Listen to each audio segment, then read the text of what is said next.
نے ایک ایریگیشن کے افسر سے پوچھا, مجھے یقین نہیں آ رہا تھا کہ واقعی سب انجینئر کی نوکری کی بولی جو ہے, کوئی بتا رہا تھا 50 لاکھ ہے, انجینئر سینئر انجینئر نے مجھے کہا کہ بالکل صحیح کہہ رہے ہیں 50 لاکھ تک ہے. تو جب مجھے بتائیں کہ 50 لاکھ تک سب انجینئر کی نوکریاں جب بکیں گی اور چپڑاسی کی نوکری جو ہے وہ 5 لاکھ یا 8 لاکھ میں یا 3 لاکھ میں بکیں گی, تو نوجوان جس کے ماں باپ نے اس کو پڑھایا ہے بڑی مشکل سے اس کو وہ ہے, تو پھر مجھے بتائیں کہ وہ جو کمزور ہوگا وہ خود ایڈکشن کا شکار ہوگا, اس سے تھوڑا بہتر ہوگا وہ خود جو ہے 2 کلو 4 کلو یہاں وہاں سے لے جا کر اس سے پیسے کمائے گا, اس سے زیادہ مضبوط ہوگا تو پہاڑ کی طرف ہی جائے گا. 2013 میں لوگوں کی ایک ایکسپیکٹیشنز تھی کہ قوم پرستوں کی ایک کریم آئی ہے, لیکن 2013 سے 18 تک کیا ہوا, اس کریم نے کیا کیا؟ کیا اس اسکولوں میں ٹیچر موجود تھے, ڈاکٹر ہاسپٹل میں موجود تھے؟ دونوں پارٹیاں, پشتونخوا ملی عوامی پارٹی اور نیشنل پارٹی, دونوں ناکام رہی. کس صوبے میں جو ہے نا ایک ایم پی اے کو جو ہے نا اس کے پورا ٹوٹل آپ نے بجٹ جو ہے وہ ایم پی اے کو دے دیا کہ آپ یہی اس کو خرچ کریں اپنی مرضی سے. پچھلے 15 سال میں بلوچستان میں ہر ایم پی اے کے گھر میں 2-4 ٹھیکیدار پیدا ہوئے ہیں. پہلے تو ٹھیکیدار کو کام دیتے تھے, ابھی خود ٹھیک کام ہو گیا. بہت سے دوستوں نے ذکر کیا وفاق کی طرف اور وفاق کی زیادتیوں کی طرف. اس بات کو میں ریپیٹ نہیں کروں گا, میں تو صرف یہی کہوں گا کہ ہمارے لوگ کیا کرتے ہیں. اس طرح کے سیمینارز میں باتیں بھی ہوتی ہیں, سب کچھ ہوتا ہے, لیکن جب اسمبلی میں چلے جاتے ہیں وہ بھی اس کا حصہ بن جاتے ہیں, اسی سسٹم کا. آج پہلی گورنمنٹ ہے کہ تمام اپوزیشن بھی خوش ہے, اس میں گورنمنٹ کے لوگ تو ہیں خوش, اور اپوزیشن کے جو لوگ بیٹھے ہیں وہ بھی ایک چینج لا کے خوش ہیں, اور آج جو کچھ بھی ہو رہا ہے وہ سب اس کے ذمہ دار بھی ہیں. چاہے وفاق کو آپ نے ایک ریزولوشن پاس کر کے ان کو یہ حق دے دیا کہ آپ یہ کریں, اور ایک خدشہ کوئی کہہ رہا تھا کہ شاید گوادر کے اس احتجاج سے اور اس تمام سے وہ تنگ آ کر وہ پیس جو ہے وہ بھی ایک بلوچستان اسمبلی میں ایک قرارداد پاس کر دی جائے گی کہ یہ بھی وفاق کو دے دیا جائے اس کے انتظام. ڈپٹی کمشنر اسلام آباد جو ہے اس پیس کو وہی وہ اپنا ایک اسسٹنٹ کمشنر بٹھا کے رول کر سکتا ہے, اور ہو بھی سکتا ہے, اس لیے کہ کتنے منٹ لگے اس ریزولوشن کو پاس کرنے میں. بلوچستان اسمبلی نے پاس کیا, کتنی پولیٹیکل پارٹیز نے اس پہ احتجاج کیا, کسی نے احتجاج نہیں کیا, سب خوش ہیں. ریکوڈک پہ اب تک یہ نہیں بتایا جاتا کہ کتنے پرسنٹ بلوچستان کا حصہ ہوگا. 38% تک قدوس بیزنجو صاحب جو چیف منسٹر ہیں انہوں نے بتایا کہ یہ ملے گا, لیکن بعد میں پھر آیا کہ نہیں جی 23% ہوگا, 27% ہوگا, لیکن میڈیا میں آتا رہا ہے, لیکن کوئی ذمہ دار شخص گورنمنٹ کی طرف سے یہ نہیں بتایا یا اس ادارے کی طرف سے جو اس وقت انوالو ہے جو مائننگ کرے گا کہ کتنے پرسنٹ اس کو ملے گا. ایک چینج ضرور ہے, لوگوں نے اس تمام باتیں کی, وفاق کی بھی باتیں کی, لیکن شاید ریئلائزیشن پتہ نہیں ہے یا نہیں ہے. عباسی صاحب یہ بتائیں گے اپنی تقریر میں ان لوگوں کا جو سیاست میں بھی ان کا عمل دخل ہے, پارٹیاں بھی بناتے ہیں, چیزوں کو کنٹرول بھی کرتے ہیں. اور میں نے چینج دیکھا تھوڑا سا کہ مسنگ پرسنس کا شاید 2008, 2010 اور 12 میں جو بہت پیک پہ تھا, اس وقت صحافی کے سوال کرنے پر بھی پابندی تھی کہ مسنگ پرسنس کا ایشو نہیں ہے, یہ سارے دہشت گرد ہیں.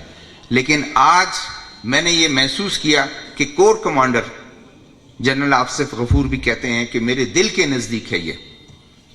اب کیا وجہ ہے؟ انہوں نے دیکھا کہ شاید طاقت اور اس سے یہ چیزیں حل نہیں ہو رہی, ان چیزوں کو حل کرنی چاہیے, میرے خیال میں حل ہونی چاہیے.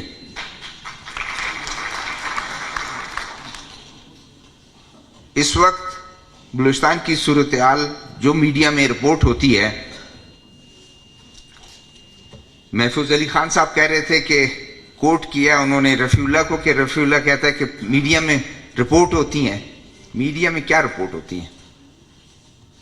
یقین کریں کہ آپ انٹیریئر صوبے میں ذرا چلے جائیں, جا کے آپ کو کریں کہ جو واقعات ہیں اس کا شاید 20% بھی رپورٹ نہ ہوتا ہو. ہدایت الرحمان صاحب اپنے ایک انٹرویو میں, جب یہ ابھی رپوش تھے, میں نے ان سے انٹرویو کیا ایک جگہ کراچی میں, ایک خفیہ جگہ میں نے انٹرویو کیا, وہ شاید چھپ بھی رہے کل یا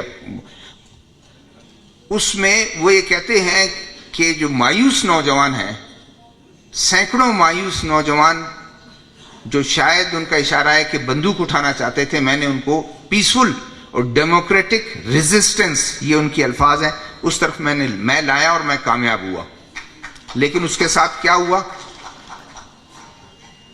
چیزیں, وہ ایک الگ بات ہے کہ احتجاج میں کیا ان کی جو محرومیاں ہیں یا ان کی اپنی باتیں ہیں, لیکن میں یہ سمجھتا ہوں کہ آپ بھی جا کر اس چیز کو دیکھ لیں کہ اس وقت لوگ کیوں جا رہے ہیں. اس چیز کو دیکھیں نا, لوگ رخ کیوں کر وائلنس کی طرف کیوں جا رہے ہیں, لوگ پہاڑ کی طرف کیوں نوجوان جا رہے ہیں. اس چیز کو دیکھنا چاہیے. اگر ان چیزوں کو آپ دیکھیں گے, ادروائز پھر آپ کے پاس شاید کوئی وہ نہ بچے, آپ کے پاس کوئی سپیس بھی نہ بچے. سردار عطا اللہ مینگل صاحب مرحوم اللہ تعالیٰ مغفرت کرے, 20 سال پہلے ایک انٹرویو میں انہوں نے کہا تھا کہ, اور شاید میاں نواز شریف صاحب بھی گئے تھے ان کے پاس, تو انہوں نے کہا کہ نوجوان ابھی ہماری بات بھی نہیں مانتے ہیں. نواب اکبر بگٹی بھی یہ کہتے تھے کہ ہمارے سے آپ بات کر لیں, ایک ایسا وقت آئے گا کہ ہماری بات, نوجوان ہماری بھی بات نہیں مانیں گے. تو میرے خیال میں وقت یہ ہے کہ آپ, جو تمام دوستوں نے بات کی, میں اس کو ریپیٹ نہیں کرنا چاہتا, تلاش کریں روٹ کاز کو تلاش کریں. ورنہ اگر گورنمنٹ کو سپورٹ کرنا, نون لیگ کی گورنمنٹ تھی یہاں پر صوبے میں, ایک رات میں سارا چینج لا کر آپ نے تمام لوگوں کو کہا کہ اس طرف چلے جاؤ. نواب ثناء اللہ زہری اکیلے رہ گئے, جو اس کے قریبی لوگ تھے اس کو فون کرتے تھے, 3 دن تک وہ بھی فون بند کر کے وہ نہیں آتے. پھر باپ بنائی گئی, پھر باپ میں چینج لا کے اس طرح لایا گیا.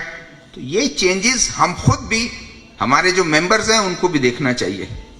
جو اس وقت ممبرز ہیں, چاہے اپوزیشن میں بیٹھے ہیں, چاہے باپ کے لوگ ہیں, چاہے دوسری پولیٹیکل پارٹیز کے لوگ ہیں, معذرت کے ساتھ ریوڑ کی طرح جب وہ ہانکا جاتا ہے وہ سارے ادھر دوڑتے ہیں. ہمیں بھی اپنے گریبان میں جھانکنا چاہیے کہ ہم بھی کیٹ پا نہ بنیں. جب ہم کیٹ پا بنیں گے, ان کا ٹول بنیں گے, تو پھر وہ ہمیں یہی دیکھیں گے کہ ایک افسر وہ سب اس کو جو ہے تمام لوگوں کو اسی طرح ڈیل کرے گا. میرا اپنا میں نے دیکھا, یہ میری اپنی فیلنگ ہے, میرا فیڈ بیک ہے, نہیں تو جا کے اس کو چیک کر لیں. آج انٹیریئر میں آپ چلے جائیں, لوگوں کا غصہ پہلے بیوروکریسی کے خلاف تھا, آج بیوروکریسی سے ہٹ کے الیکٹڈ لوگوں کے خلاف ہے. کیوں؟ ذکر کیا انہوں نے, رفیع اللہ نے بہت ڈیٹیل میں کہا. واقعی یہ بات ہے کہ ایم پی اے اسکیم, کہ آج کبھی پہلے ایم پی اے اسکیم جو ہے, عباسی صاحب بھی بیٹھے, مفتہ اسماعیل صاحب بھی بیٹھے ہوئے, کس صوبے میں جو ہے نا ایک ایم پی اے کو جو ہے نا اس کے پورا ٹوٹل آپ نے بجٹ جو ہے وہ ایم پی اے کو دے دیا کہ آپ یہی اس کو خرچ کریں اپنی مرضی سے. پھر اس کی مجبوری بن جاتی ہے کہ وہ پولیٹیکل, کیونکہ ہر بندہ آتا ہے کہتا ہے میرے لیے روڈ, میرے لیے وہ, اور پھر روڈ میں جو کچھ ہوتا ہے. پچھلے 15 سال میں بلوچستان میں ہر ایم پی اے کے گھر میں 2-4 ٹھیکیدار پیدا ہوئے ہیں. پہلے تو ٹھیکیدار کو کام دیتے تھے, ابھی خود ٹھیک کام ہو گیا. 2013 میں لوگوں کی ایک ایکسپیکٹیشنز تھی کہ قوم پرستوں کی ایک کریم آئی ہے, لیکن 2013 سے 18 تک کیا ہوا؟ اس کریم نے کیا کیا؟ کیا اس اسکولوں میں ٹیچر موجود تھے؟ ڈاکٹر ہاسپٹل میں موجود تھے؟ دونوں پارٹیاں, پشتونخوا ملی عوامی پارٹی اور نیشنل پارٹی, دونوں ناکام رہی, نہیں کر سکے. اور اس کے بعد پھر یہی ہوئی ایم پی اے اسکیم جو ہے ان کی نظر ہو گئی. وقت میں زیادہ نہیں لوں گا, میں صرف یہی کہوں گا کہ ہمیں اپنے گریبان میں بھی جھانکنا چاہیے. لوگوں کے چاہے مسنگ پرسنس کا مسئلہ ہو, چاہے یہاں گوادر کا مسئلہ ہو, چاہے سیپیک کا مسئلہ ہو, چاہے یہاں حق کے حکمرانی کی بات ہو, اس کو آپ توجہ دیں. آج حکومت میں وہ مجھ سے کوئی پوچھ رہا تھا کہ روٹ کاز کیا ہے, کیوں اس طرح وہ ہو رہا ہے؟ میں نے کہا آج بھی نوکریاں چپڑاسی کی 3 سے 5 لاکھ میں اگر بولی لگتی ہے. میں نے ایک ایریگیشن کے افسر سے پوچھا, مجھے یقین نہیں آ رہا تھا کہ واقعی سب انجینئر کی نوکری کی بولی جو ہے کوئی بتا رہا تھا 50 لاکھ ہے.